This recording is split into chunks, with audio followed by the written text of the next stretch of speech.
My name is Cody Preston. I've been driving trucks longer than I've done anything else in my life. 47 years old, raised just outside New Orleans, and for the last 22 years, the road's been more of a home to me than any building ever was. I've hauled everything from cattle feed to aviation fuel, crossed the country more times than I can count, and I know every inch of asphalt between Key West and Seattle like the back of my calloused hand. Life in the cab is simple. It's just you, the rumble of the engine, and the whisper of tires on blacktop. There's comfort in that. Predictability. I've always liked knowing where I'm going until that night. It was past midnight when the ping hit my phone, sharp, cutting through the hum of the highway like a blade. I was pulled over just outside Baton Rouge, parked at a rest stop off I-10, engine ticking as it cooled, my thermos half empty beside me. I'd driven 13 hours straight hauling copper pipe out of El Paso, and I should have been asleep in the sleeper cab. But that message lit me up like a jolt of diesel to the lungs. Going to Vegas with Vince. Don't wait up. That was it. 10 words and a damn kiss emoji. My wife, Anna, whom I'd been married to for nearly 20 years, who cried at the altar and kissed me like she meant forever, had decided, out of the blue, that she was skipping town with some 28-year-old greaseball named Vince. No explanations. No apologies. Just a goodbye text like she was canceling a gym membership. I sat there in the dark, watching taillights roll past on the interstate, my hands trembling around that beat-up Samsung. I kept rereading the message, thinking maybe I missed something, maybe it was a joke, or a mistake, or some wild dream I hadn't fully woken from. But it wasn't. It was real. And the second I logged into our bank app, it got worse. Balance. $0. 0 gone. Every last cent. Just a week earlier, we had over $142,000 saved up. Money I'd earned mile after mile, week after week, driving through sleet and hurricanes and the kind of bone-deep loneliness that only long-haul drivers know. I refreshed the screen twice, then a third time. Still empty. The sound in my head wasn't rage. Not yet. It was more like the silence that comes after a wreck, when the glass stops shattering and the dust just hangs there. My pulse thudded in my ears, and I leaned back in the seat, staring up at the cab ceiling, where I duct-taped an old Polaroid of Anna and me from back in '08. Jazz Fest, French Quarter, sunlight, and beignet, and love so loud we thought it could drown everything else out. I remember the first time I met her.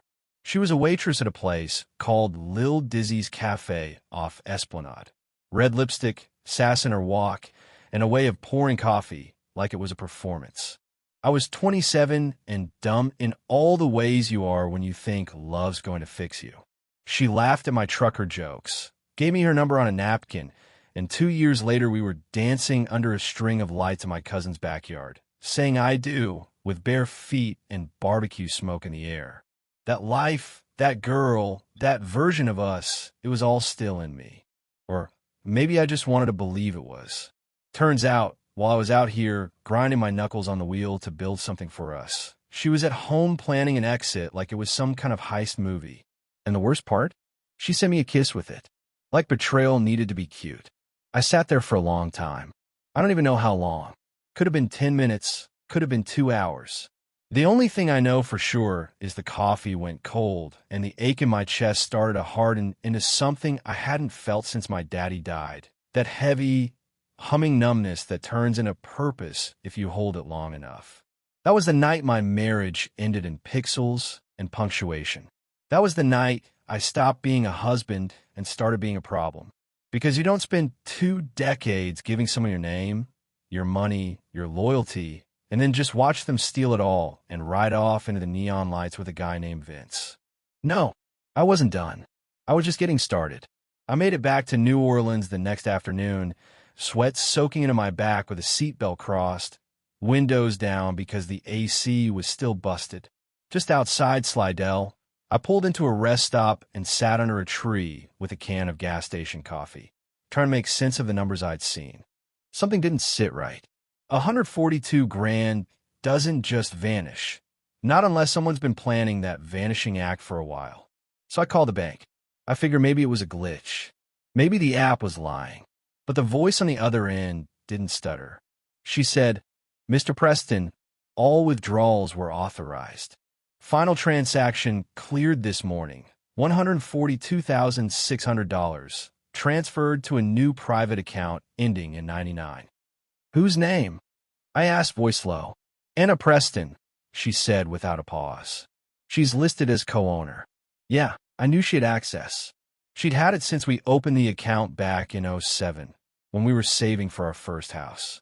But what she pulled wasn't just sneaky, it was surgical, like she'd rehearsed it. I pulled over again near Mid-City, parked across from a place called Wake and Bikini on Bank Street. I used their Wi-Fi, logged into our digital vault, the stuff Anna never cared about. Retirement accounts, business credit, insurance policies. That's when the real punch hit.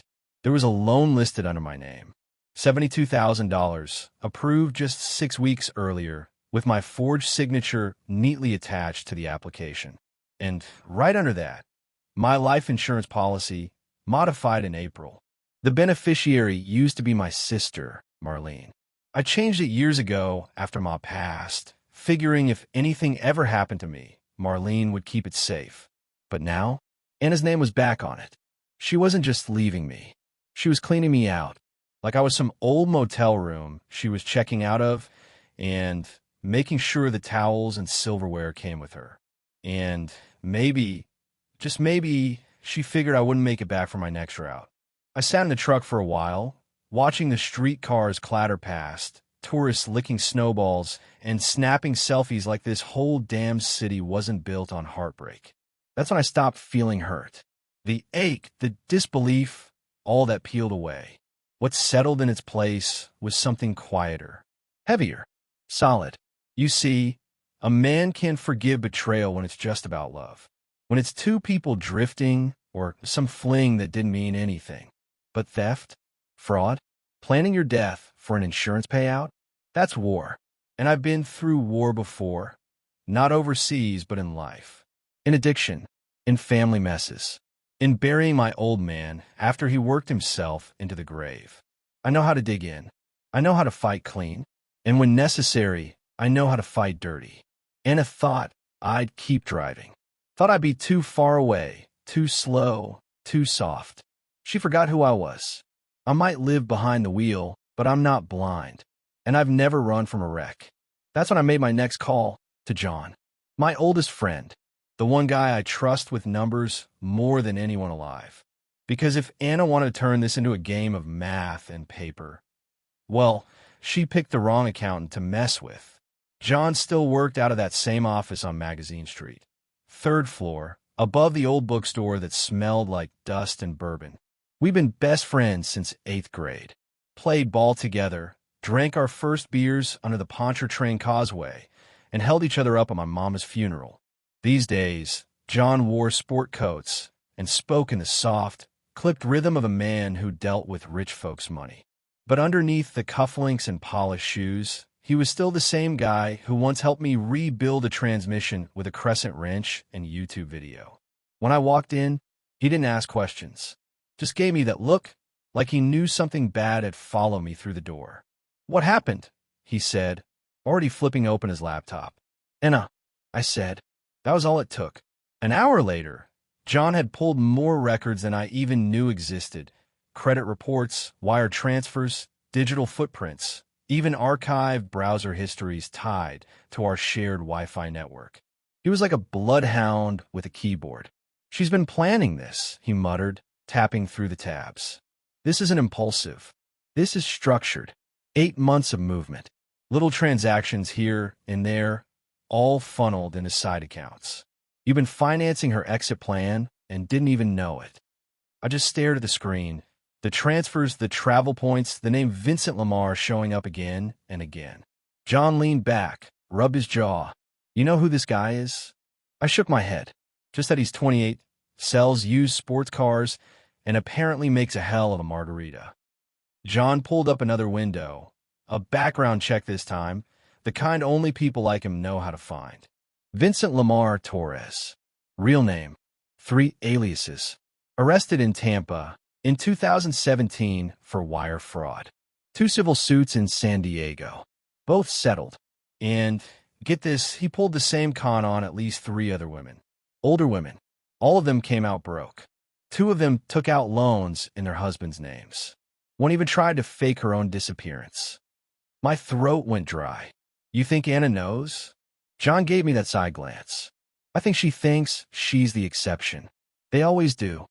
I got up, paced the room. The walls felt closer than they had 10 minutes ago. I wanted to punch something, break something, but instead I just stood there, letting the truth settle into my bones. It wasn't just about losing her anymore. It was about how far she'd gone to erase me, to replace me. John closed the laptop. You got options, he said. Legal ones. Smart ones. But you can't go into this half-cocked. You go scorched earth without a plan, they'll bury you in paperwork while they fly off to Cabo. I nodded slowly. Then we build the plan. Because if this was chess, she'd made the first move. Now it was my turn to look her in the eyes and say, check's coming, sweetheart. And it ain't gonna be cheap. There's a moment, just before dawn, when New Orleans feels like it's holding its breath. The streetcars haven't started, the beignets aren't frying yet, and even Bourbon Street is quiet, like the city forgot for a second how loud it usually is. That's where I found myself the next morning, walking the Marigny, letting the ghosts settle. My head was full of Anna and Vince, but it wasn't anger keeping me up now. It was that line John showed me in their messages. If anything goes wrong, we'll go with Plan B. 3 words. That's all. But they changed everything. I'd asked John to dig deeper into Anna's cloud backups. She hadn't wiped her phone before leaving. Lazy or confident, hard to say. And there, buried in old messages with Vince, were fragments that read more like blueprints than pillow talk. Mentions of my truck routes, the best times I'd be off-grid, a joking reference to brake failure, and then that Plan B. My stomach turned.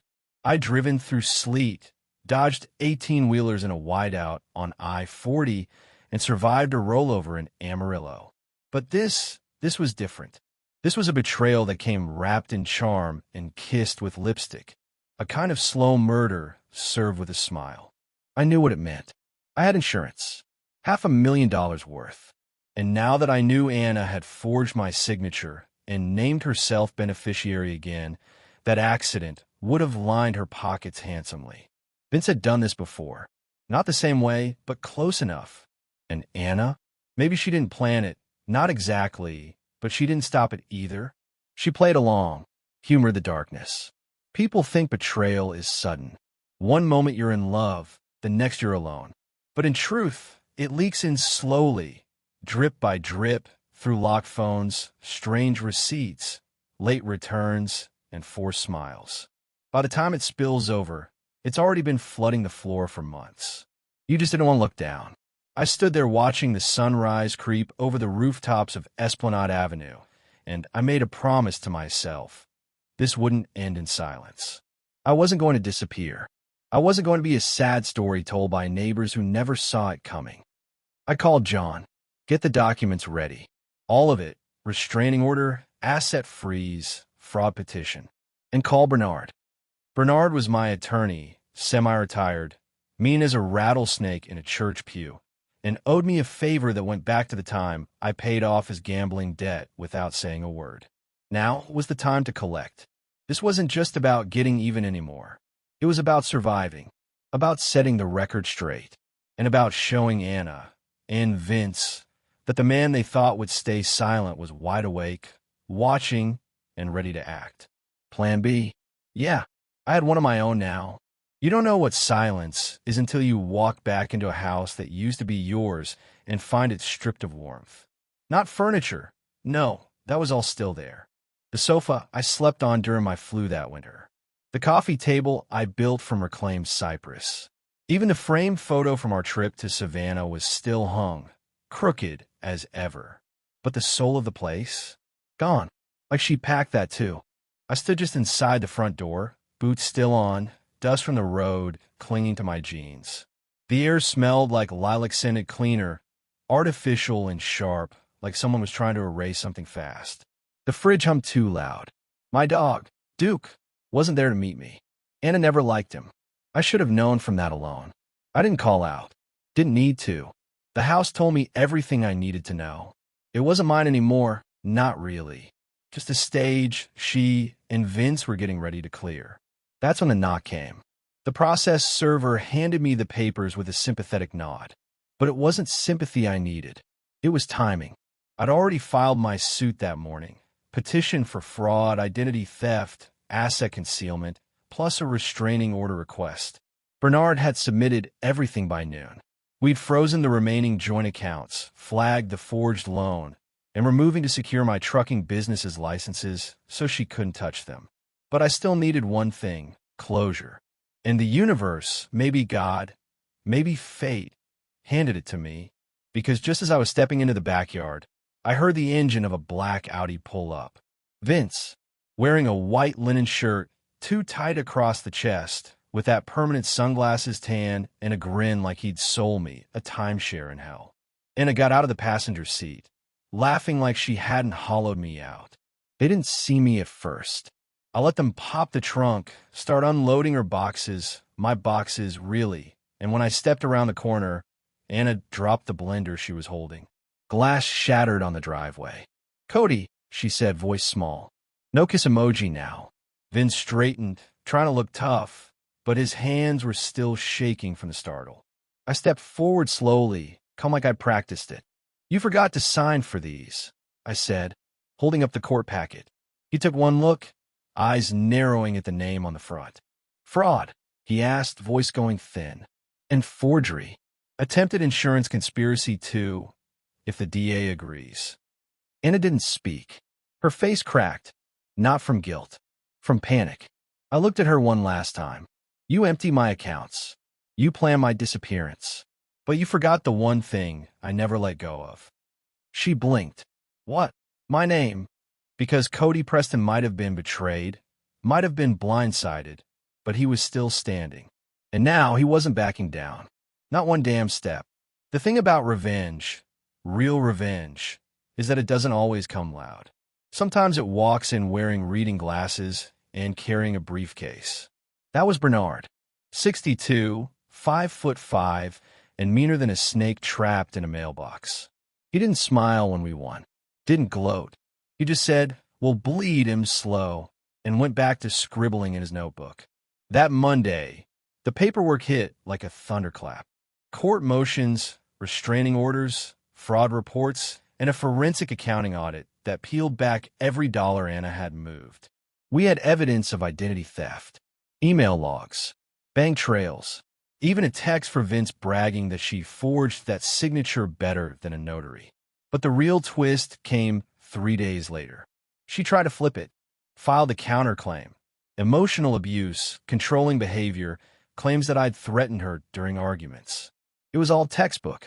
She even submitted old texts, cherry-picked, cropped, twisted, trying to paint me as unstable. That's when Bernard raised an eyebrow and said, "They're going scorched earth." Good. I like my fights messy. We launched the full counteroffensive. Pulled text threads, dashcam footage from my truck. I'd always left it running. Habit from long hauls. Call logs showing she was the one who reached out to me after every fight. John got a cyber forensics guy involved who restored deleted conversations from her cloud. The truth wasn't just on our side. It was time-stamped and formatted. And while the lawyers traded paper like missiles, I kept quiet. Didn't post. Didn't rant. I let them believe I was licking my wounds. Truth is, I was watching it all from the sidelines, steady as ever. Because the courtroom was coming, and courtrooms don't care about charm. They care about facts. The day of the hearing, Anna wore white like it meant something. Vince wasn't there. Of course not. He was already ghosting her, just like the last two women before. But Bernard was there. And so was I, in my best jeans, the boots my father left me, and the trucker's tan I earned one honest mile at a time. Anna's lawyers sputtered through accusations. I didn't even flinch. Bernard shredded every claim, line by line, document by document. When the judge leaned forward and said, "Mrs. Preston, Do you have any evidence of physical or verbal threats beyond what's been proven false? She stayed silent, and in that silence, I felt something shift, not just in the case, in me, because I knew then she was losing, and I was just beginning to win the long road back to myself. There's a kind of quiet that follows a man when he knows he's about to close the loop. Not silence. Silence is passive. This was something else. A heavy, waiting stillness. The kind that settles into your bones, steady as a heartbeat. I felt it when I walked up those porch steps again. Not as a husband, not as a victim, but as the one holding the final card. It was early evening. The air was thick, humming with that southern heat that soaks into the walls. You could smell the sweet rot of magnolias from a neighbor's tree, that familiar perfume I used to associate with Sunday mornings and fresh coffee. Now it just smelled like old memories. Ghosts. In my hand was a sheriff's document. In my back pocket, the judgment papers.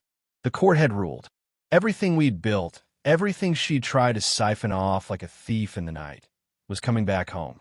The house was mine. Every stick of furniture, every key, every drawer, every square inch. Her access revoked. Her claims denied. All assets frozen. Her forged loan reversed and under investigation. Her fake abuse allegations tossed out like wet newspaper. She had 48 hours to vacate or face legal removal. I hadn't planned to serve the papers myself. But then again, I hadn't planned for most of this year. And sometimes a man needs to see justice land, needs to see it with his own eyes. I knocked. Nothing. So I walked around back. They were there, Anna and Vince, standing by the SUV. The trunk was open. Boxes half-packed. Clothes, framed pictures, kitchen gadgets. They were arguing. Not loudly, but with the kind of clipped tones that meant it wasn't going well. Her hands were waving. His were in his pockets. Body tilted back like he was already looking for an exit. I stayed back a moment, just watching. I wanted to see it. That unraveling. Then I stepped forward and cleared my throat. They both spun around. Vince frose. Anna went pale. I didn't raise my voice. I didn't throw accusations. I just said what needed saying. I brought paperwork, I said, holding it out like a package. Judge says this place isn't yours anymore. Not even a drawer. Vince took a step forward, like he thought intimidation still worked. Poor guy. He hadn't realized yet that all his leverage was built on smoke. I didn't move, didn't flinch, just looked him dead in the eye, calm, steady like I was checking my mirrors before a lane change. He stopped. Take your things, Vince, I said. And if anything's missing when I come back in, even a fork, I'll press charges. Anna looked at the ground. Her mascara was smudged, hair pulled back with none of that old care. Her mouth was tight. She looked tired. Not like a woman in love. Not like a woman who won. Funny how truth settles on a face when the makeup fades. She didn't say a word. Just stood there, still, like she hadn't imagined it would come to this. Maybe she thought the courts would side with her. Maybe she thought Vince would stay. Or maybe, just maybe, she didn't think at all. Not about what it really meant to try to ruin a man like me. I set the envelope down on the hood of the SUV. 48 hours, I said. Then it's trespassing. Vince tried to smirk. That half-cocked expression he wore when he thought he was still charming. You think this is over? I didn't even blink. No, I said. I think it's finally starting. I turned and walked away. Didn't look back. Didn't need to. Because I knew what was behind me. A shell of something that used to be my life. A woman who used to be my wife. A con man with soft hands and a crumbling plan. That house, that version of me, was over. But the man walking down those steps, he wasn't broken. He was just getting clean. And brother, when a man gets clean after being buried in lies, he walks like fire. 2 days passed. I didn't go back right away. I gave them time. That was generous, considering everything. But it wasn't mercy. It was calculation. Let them sweat. Let them feel the weight of judgment in every tick of the clock. Let them pack, look around, and realize they didn't win. Not even close. When I pulled back into the driveway, the air felt cleaner. Like the house had exhaled. The place didn't hum with tension anymore. It just breathed. The SUV was gone. The front yard, once hers to fuss over, looked overgrown, as if even the grass had given up trying to impress her. The windows were open, curtains fluttering like tired flags. I stood still for a minute, watching, listening, waiting for something, a sign, a whisper, maybe even a ghost. But there was nothing, just the sound of cicadas and the slow creak of that screen door she always said we needed to fix. Inside, the place was half empty. Drawers pulled out. A lamp left on its side. One of my boots was still by the door, the other one gone. Poetic in its own messed-up way. My coffee mug, the one with the crack down the side, sat in the sink, rinsed but not washed. The bed was stripped, the sheets balled up like she'd given up halfway through pretending she had it together. She'd left behind the ring, not in a box, not on the dresser, but on the kitchen counter next to a sticky note that just said, "I thought I wanted more. No apology. No explanation." Just that. It hit me, but not like before. This time it didn't hurt. It just landed, like a stone skipping once, then sinking. It told me what I needed to know. She didn't leave for love. She left chasing something shinier. And Vince? He was the sparkle. Until he wasn't. Because Vince left nothing. Disappeared 2 days after the judgment. No texts, no forwarding number. Anna tried calling his cousin in Houston. John intercepted the message. Turns out Vince made off with a few final things. Her jewelry, 2 credit cards, and the very ring he'd given her in Vegas. The one she wore like a badge of reinvention. Gone. Poof. Like he'd never existed. John laughed when he read the message. "He's just doing what he does best," he said. "Collects hearts like poker chips, cashes out before the game's done." She was alone now. And not just physically. Once the dust settled, the world got real quiet. The friend she'd charmed with brunch invites and rooftop selfies? Gone. Her lawyer dropped her after the counterclaims collapsed. She called Bernard's office once, asked if there was any way to renegotiate. He hung up. Meanwhile, I reclaimed my space. I cleaned the kitchen, not because I had to, but because I wanted to. Replaced the curtains. Tossed every bottle of her lilac perfume into the trash. I dug out my old records, played a little Muddy Waters, and let that low guitar hum remind me I was still standing. That night, I lit a cigar in the backyard, sat on the swing I built with my father, and just listened. To cicadas. To silence. To something that felt an awful lot like peace. They say some men fall apart after betrayal. Some drink themselves into a grave. Others chase the next warm body like it'll heal the wound. Me? I sharpen my tools. Because revenge is just a chapter. What comes after? That's the story. And mine wasn't finished yet. The thing about snakes, they don't hiss when they're leaving. They slip out the back when no one's looking. That's how Vince vanished. 2 days after the hearing, he was gone. Not just from the house, from everything. His phone disconnected. Social media wiped. No trace on cameras near the causeway, and nothing on the flight logs out of Louis Armstrong Airport. Just disappeared like he'd never been here. But he left his mark, and his jewelry, a pair of maxed-out credit cards, and the same ring he gave her in Vegas, all gone. John dug into it. So the guy's name popped up in Phoenix once, tied to a used Porsche purchase that turned out to be fraud. Same routine. Different woman. Vince was a professional, and I'd been nothing but a rest stop on his route. Anna tried to track him. I know because she sent a message through a mutual friend. Said she just wanted answers. But answers weren't part of Vince's game. He was always halfway out the door. Funny thing, I didn't feel sorry for her. Not anymore. She made her move. She placed her bet. And when the cards fell, she was holding nothing but IOUs and a phantom. The DA's office took interest, especially after John forwarded the emails. The ones with forged signatures, the insurance changes, the messages mentioning Plan B. It wasn't just messy anymore. It was criminal. I didn't have to press charges. The state did it for me. And Anna? She was now officially a person of interest. She tried to play the victim again, said she didn't know what Vince was really doing. But the paper trail didn't care. Neither did the judge, or the detective assigned to the case. I watched it unfold like a slow-motion movie. I didn't interfere, didn't offer commentary. I let the world catch up to what I already knew, that sometimes the truth doesn't show up loud. Sometimes it just waits until the lies cave in on themselves. Meanwhile, I started selling the house.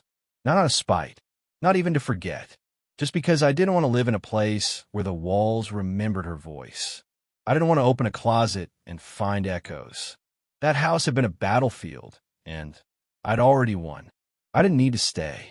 I listed it through a guy I trusted, got a fair price, moved everything I still cared about into a trailer, hitched it to the back of my rig, and pointed west. Not to run, but to start again, somewhere flat, open, where the air didn't carry her name. 6 months later, I was waking up to the sound of wind through mesquite trees and the low hum of cattle in the distance. Texas, somewhere west of Kerrville, a stretch of land I picked up from a retired welder who just wanted to fish and be left alone. I understood that, more than he knew. The house here is small. Din Zoop, stone porch, a fireplace that cracks in the mornings when the cold sets in. No memories in the walls, no echoes in the hall, just space, honest, empty space, and I fill it how I want. A coffee pot, that's always on. A dog at my feet, tools on the wall, not because they're decoration, but because I still fix things with my hands. The rig's parked out back. I still drive, but not as much. Pick my routes. No more back-to-backs. No more motel keys and greasy diners unless I feel like it. I sold the New Orleans place a month after everything wrapped. Never even looked back when I signed the papers. The new owners gutted the kitchen. Good. I wanted it erased. And it didn't serve time. Not yet. She's under supervised release, still trying to convince people she was manipulated. The DA wasn't buying it. Neither was I, Vince. Still missing. Or maybe just hiding. Doesn't matter. Some ghosts are better left to wander. But me? I'm good. Not healed. Not in the way people think. Healing's not always a sunrise and a second chance. Sometimes it's just learning how to breathe again without flinching. Sometimes it's finding peace in knowing you made it out of the fire, and you didn't come out clean, but you came out whole. I don't date much. Not because I'm bitter, just because I'm finally full in a way I never was. I learned to enjoy my own company. I learned that quiet isn't something to escape. It's something to earn. Some nights, I sit on the porch with Duke beside me, watching the sky turn the color of faded denim. I think about my father, about all the miles I've put behind me. And yeah, sometimes I still think about her. Not with anger, not even regret. Just distance. We all get tested. Some fail. Some run. And some of us, we drive through it. Keep the wheel steady. Eyes on the horizon.